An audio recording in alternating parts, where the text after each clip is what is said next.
4 years ago, I made a huge announcement in my basement while crafting. Guys, huge, stinking, big announcement. Like I'm gonna make things shake.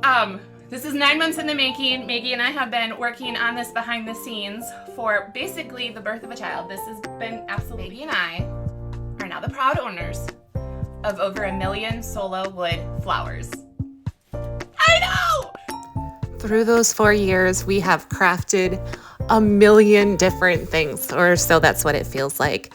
There are hundreds of YouTube tutorials, Facebook Lives that we've done every single Thursday for the last 4 years, TikTok videos, Instagram posts, so much making. We've had so many great ups and a few flops along the way, but we've never stopped dreaming and pushing and growing a beautiful, wonderful, crafty community. So if you're interested in trying out these solo wood flowers that have changed my life and Maggie's life, we'd love for you to give them a chance.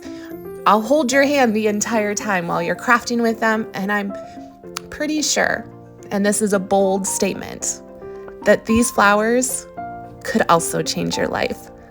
Thank you so much for all the love and the support. We love you, and we will talk to you tomorrow. This is Stephanie from Oh You're Lovely, and you, my friends, are absolutely lovely. Bye, guys.